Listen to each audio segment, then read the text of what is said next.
मध्य प्रदेश के आगर मालवा जिले के सुसनेर में प्रदेश का पहला महर्षि दयानंद आर्ष कन्या गुरुकुल स्कूल खोला गया है, जहां कन्याओं को निःशुल्क खाने पीने और रहने के साथ शिक्षा भी दी जाती है।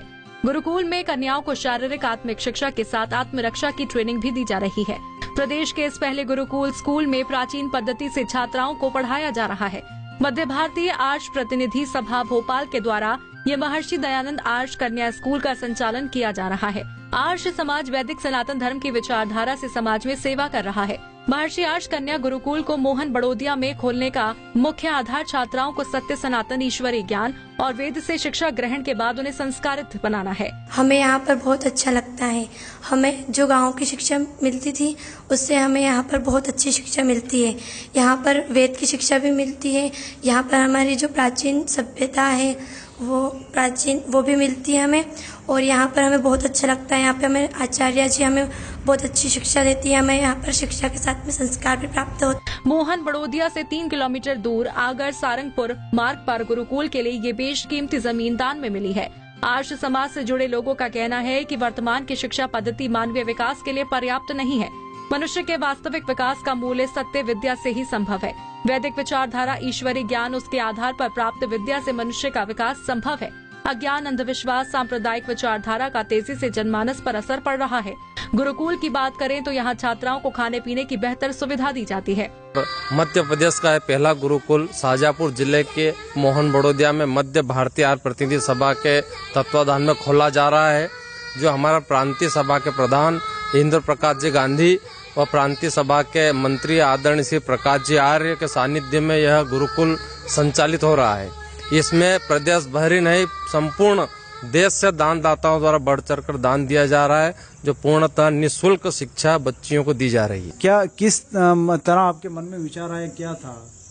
हमारा विचार ये आया कि यहाँ गुरुकुल बनेगा और बच्चियों पढ़ेगी और मतलब विद्यालय चलेगा। तो आपने प्रेरणा किससे ली, मतलब भूमि दान करने? प्रेरणा आर्य समाज से। आर्य समाज? हाँ, आर्य समाज का अपने यहाँ गांव में वो अखाड़ा वगैरह चलते थे उस टाइम से ही। अच्छा, आपने मन में पहले से ही सोच रखा था? पिताजी ने, इनके परिवार ने, हमारे पिताजी। आपका क्या नाम है? हरि सिंह आर्य। आप आर्य समाज से कब से जुड़े हैं? मैं 30 साल हो गए। 30 साल। जो आर्य गुरुकुल मध्य प्रदेश का पहला है, इसके बारे में आप क्या कहेंगे? मेरा ये कहना है, मध्य प्रदेश का पहला गुरुकुल हमारे गुरु जी हैं काशीराम जी आर्य। उनकी प्रेरणा पूरे क्षेत्र में है आर्य समाज की, और वैदिक धर्म की, जो हमारा सनातन धर्म है, जो वैदिक धर्म है, उनकी प्रेरणा उनसे हमें प्राप्त हुई। आज के दौर में परिजनों के द्वारा बच्चों की शिक्षा के लिए हजारों रुपए खर्च किए जाते हैं। उसके बाद भी उन्हें संस्कारों की वो शिक्षा नहीं मिलती जो मिलनी चाहिए। लेकिन आर्ष कन्या गुरुकुल में दीदी आचार्यों के द्वारा शिक्षा के संस्कारों की शिक्षा पर विशेष ध्यान दिया जाता है। इस स्कूल में प्रतिदिन यज्ञ के साथ शारीरिक व्यायाम, सुरक्षा के गुर कन्याओं को सिखाए जाते हैं। स्कूल में खाना बनाने वाली बाई के साथ प्रतिदिन अलग अलग कन्याओं को मौका दिया जाता है, ताकि वो खाना बनाने के तरीके भी सीख सकें। इसका मुख्य कारण यह है कि जहां पर जिस बात की कमी हो वहां पर उसकी पूर्ति करना चाहिए। हिंदुस्तान में बहुत से गुरुकुल चल रहे हैं, उनके पास में स्थान भी है, पैसा भी है, सब कुछ है।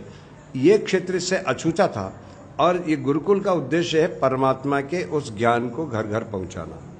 परमात्मा का ज्ञान किसी जाति से संबंध नहीं रखता है, किसी संप्रदाय से संबंधित नहीं रखता है, किसी देश से संबंध नहीं इसका, इसलिए वो सबके लिए है, और जो सबके लिए है वही सबका सुख का कारण हो सकता है। तो यहाँ पर इसकी कमी थी, उस कमी के लिए यहाँ पर इसको चुना और उसका लाभ मिल रहा है। अच्छा, कन्या ही विद्यालय खोलने के मन में आपके कैसे विचार आए? मतलब क्योंकि ये मध्य प्रदेश का शायद एक अनोखा मामला है जहाँ कन्या गुरुकुल है, वही कर रहे हैं। बिल्कुल ठीक है, ये मध्य प्रदेश का पहला कन्या गुरुकुल है, और इसलिए कि जो यदि कन्या आगे चल के ये मातृ शक्ति है, मातृ शक्ति यदि संभल गई, क्योंकि माता निर्माता भवती, यदि माँ ठीक है तो फिर बच्चे संस्कारित होते हैं। मैंने यूपी में गुरुकुल है आगरा में, वहाँ से पूरी अपनी शिक्षा पूरी की है।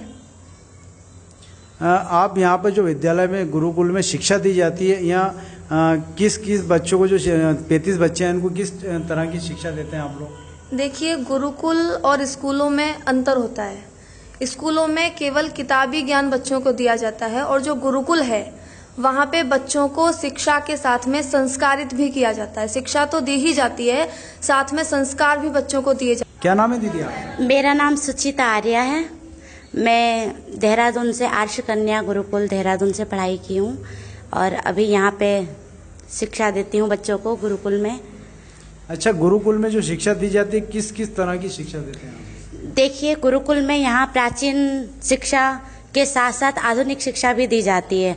जैसे अभी हम गुरुकुलों में वेद, वेदांग, उपनिषद और भी आर्ष ग्रंथों की पढ़ाई करवाते हैं। साथ में ही जो हमारा मध्य प्रदेश शासन एनसीईआरटी भी हमारी चलती है शिक्षा में जी। अच्छा, इसमें जैसे जो एनआरसीटी जो मतलब पाठ्यक्रम मध्य प्रदेश शासन के, वो भी गुरुकुल में? बिल्कुल, वहाँ यहाँ भी शिक्षा हम बाहर से अध्यापकों को, शिक्षकों को बुलाते हैं और वो हमारी पढ़ाई जारी रहती है हमेशा। आपने देखा होगा कि लाखों खर्च करने के बाद भी विद्यार्थियों को वो सुविधाएं नहीं मिलती, लेकिन महर्षि दयानंद आर्ष कन्या गुरुकुल में संस्कारों के साथ तमाम सुविधाएं भी दी जा रही हैं, जो छात्राओं के विकास के लिए